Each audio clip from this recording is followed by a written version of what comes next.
Hi there, my name is John. I'm the host of The Story of Every Man, a local podcast in East Texas. Tonight's special episode is about Monica Keasler. Why is that name so important? About a week and a half ago, a young man named Mark Longo out of New York had his raccoon and his pet squirrel named Peanut removed from his home and euthanized.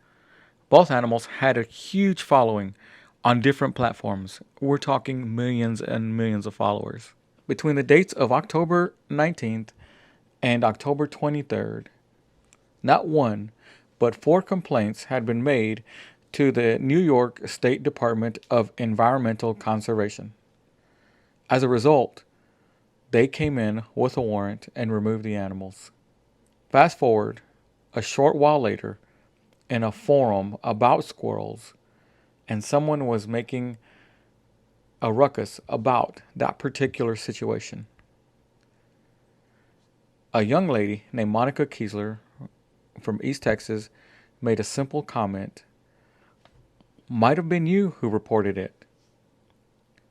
And before you know it, someone was trolling Monica.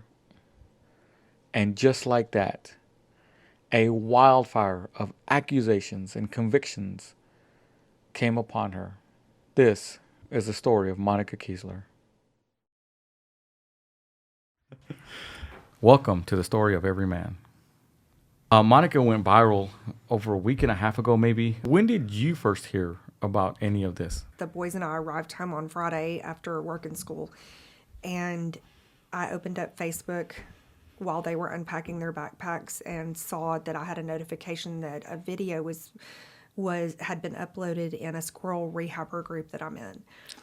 And so I went into the group and watched the video and yelled, "Oh no," because after watching it, because they were bawling and understandably very, very upset. They've had these sweet animals for 7 years, and there's videos all over their social media about the little raccoon trying to navigate through grass as a baby, and about Peanut holding up waffles and eating them and holding up signs, and it was just so super cute. Like I said, we watched it, and I yelled out, "Oh no," and my boys came running, and I told them what had happened, and they ran off to do something else, and I stayed in the group and was scrolling through some more posts, and came across a screenshot of a woman that was tearing them apart, saying that they should have known better than to have those animals, that they were monetizing them, and that they were pretty much asking for it. And if you knew me well, you would know I cannot stand at all to see somebody kicked when they're down. I just can't. It's not something I can handle. You followed them, right? I did. Yeah, did. The boys and I did, yes. What'd you think of that, watching them? I thought it was super cute. One of the things I understood was that they had these animals for quite a few years. Is that correct? Mm-hmm. 7 years. 7 years. And I don't know the laws. Is it illegal? It is illegal to own wild animals in New York. It's also my understanding there's only one permit that they could have that would allow them to do so. And they did not have that permit.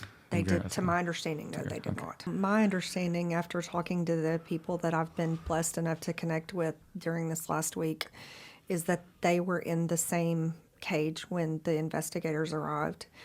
And a raccoon is a vector rabies risk animal, if I'm saying that correctly, which means that if another animal's in a cage, they automatically are assumed to be a rabies risk as well, even though squirrels are not known to contract rabies. Right. Was that comment in the thread of the video, or was that comment separate? Was that a post on its own? It was a separate post, to my knowledge. The way I remember it, it was a separate post of a screenshot of this woman who said all of these things, and in the comments underneath, someone said, "Who do you think reported them?" And I said, my guess is this woman in this screenshot above, because she was I didn't say this, but my personal reasoning was she was understandably upset. And so I also felt stupidly safe making that comment. Right. And that was not in any way, shape, or form the way things went, because she then within 5 minutes had taken a screenshot of my Facebook page with my picture on it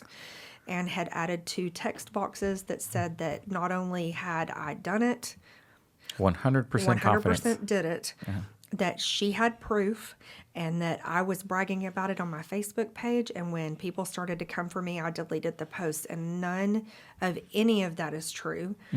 And the screenshot that I saw of this included was that she shared in a Facebook Messenger message with someone, and it said, "Tell him this is the bee that reported him."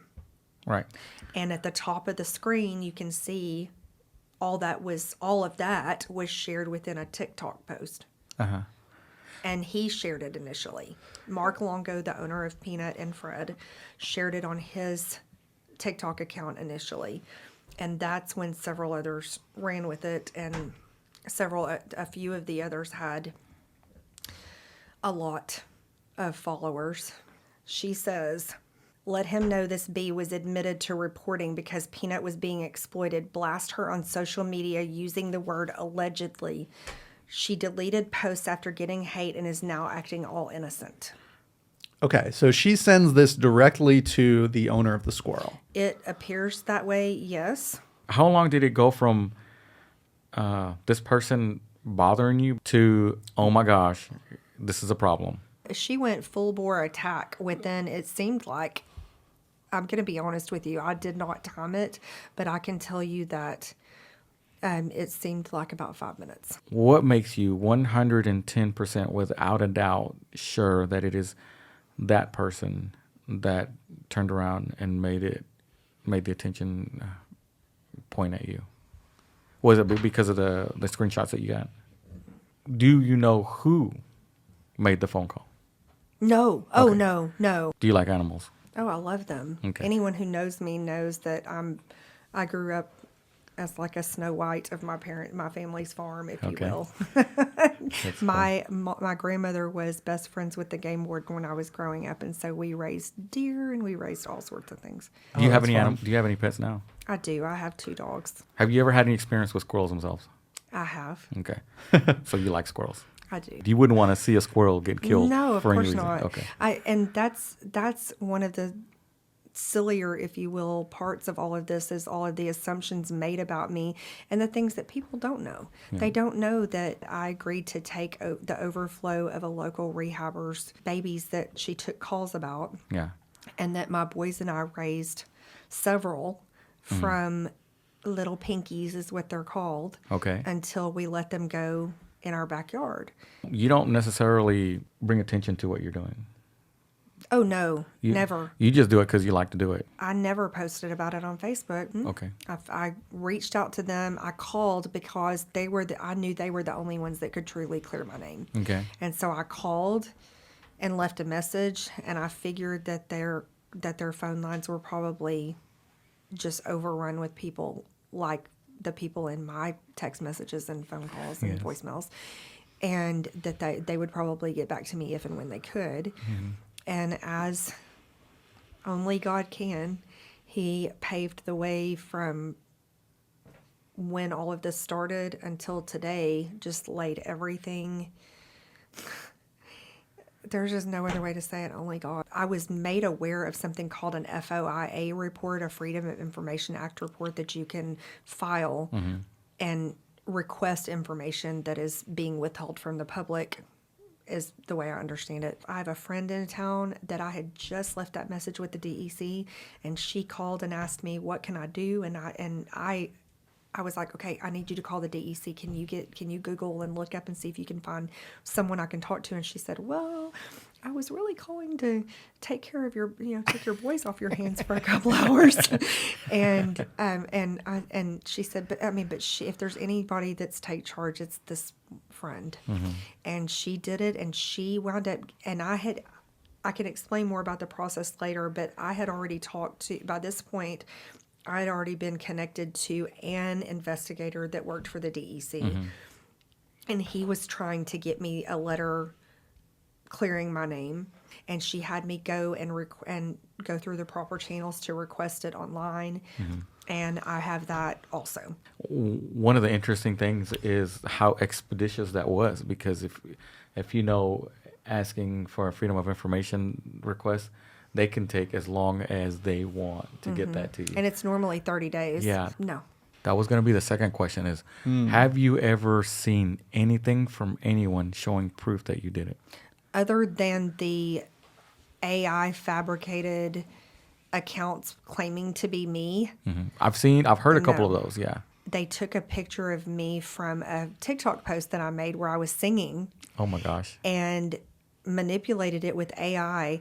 People I've found in talking to people that are calling me to hate on me, they don't know what they're looking at. They don't know what to look for, but they also aren't critically thinking about comparing something like, for example, that post to my likeness in any of my authentic ones on my page. There's a big part of me that doesn't blame them for being angry at what they think they know, because it's terrible that those animals died. It's terrible.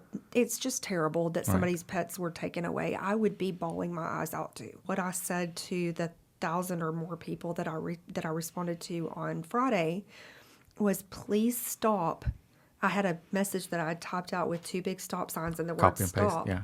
that I was copy and pasting, and I said, please stop and logically think about what you're doing right now.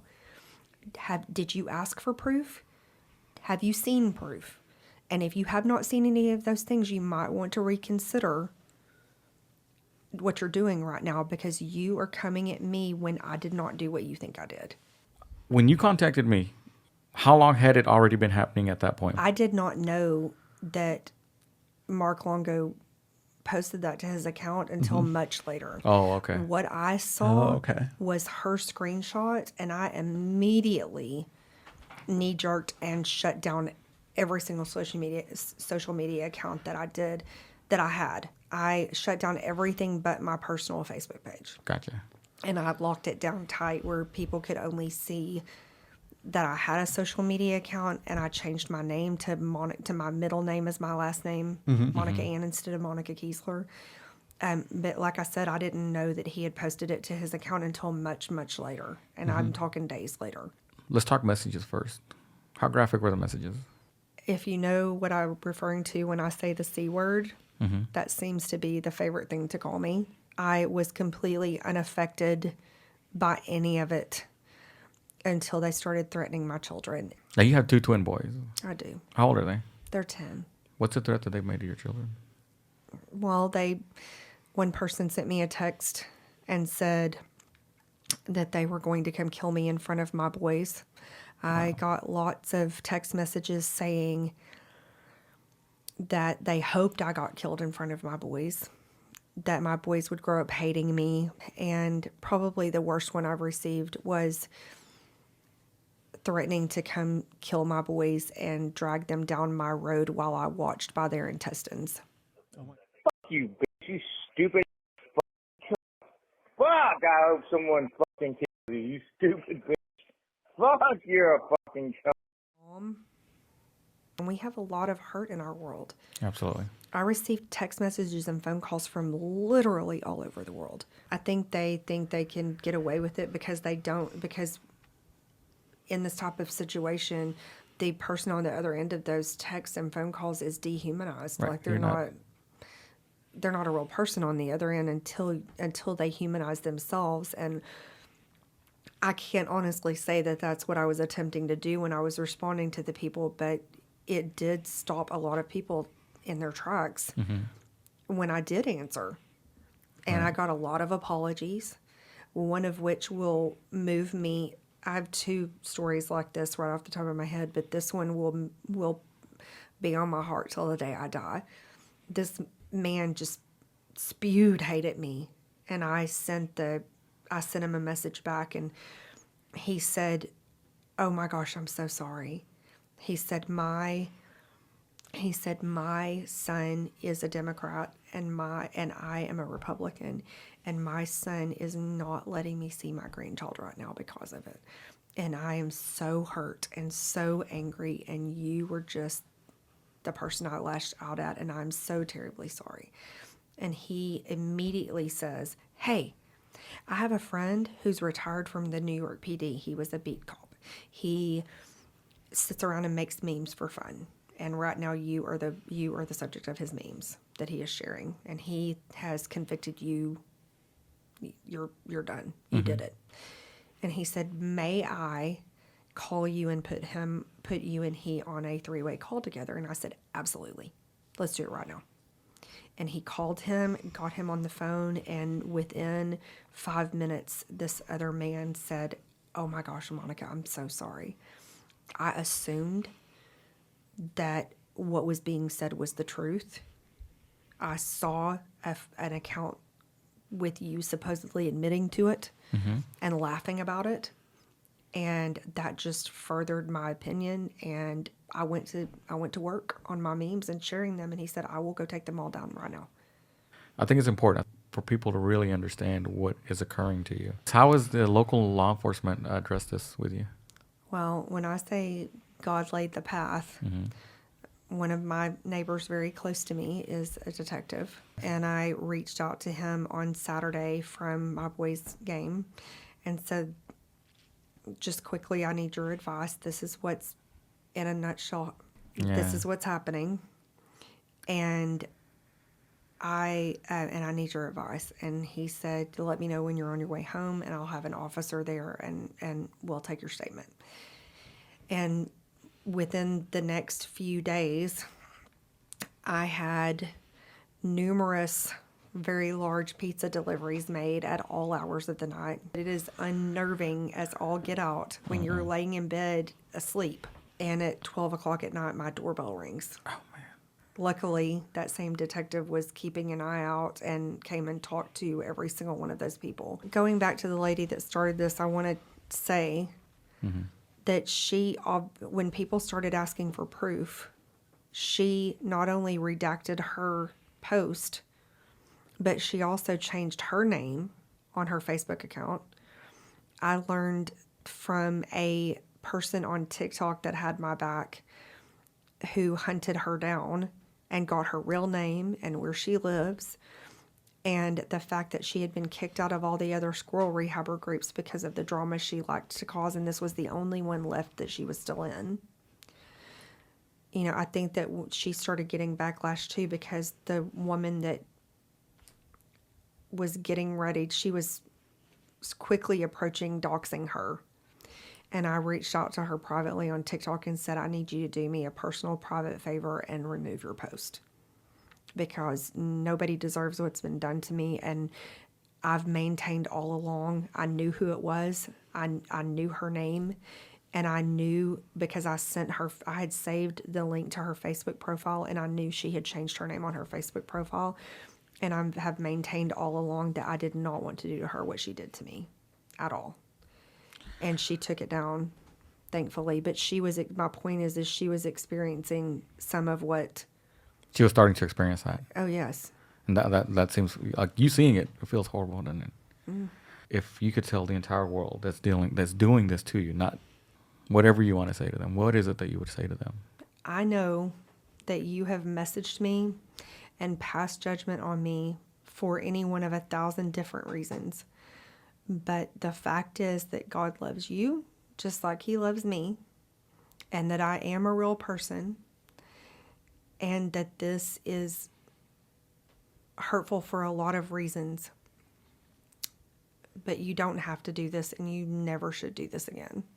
You never should pass judgment on someone because of something you read on the internet, because the reality is that a lot of it is made up. A lot of it is contrived. A lot of it is reactionary, and you should not believe it. There are a lot of people that are going to say, I don't believe her for a second. I have had an army of people come to my aid. Coming out of this, I think you got to leave those people behind. Like, you'll never change their mind. Well, I appreciate you being on. I appreciate it. This has been really great. Yep. I'm gonna do some, Clearing the air. dude. Yes.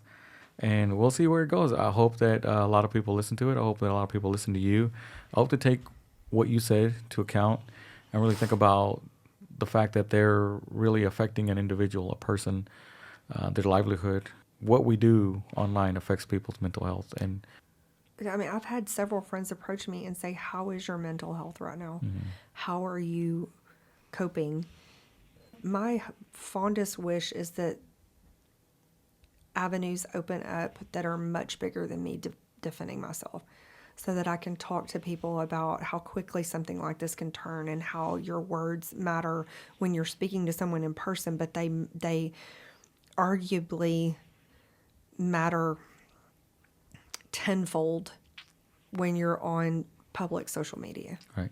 If today was your last day in humanity, what advice would you give to them? Love like Jesus.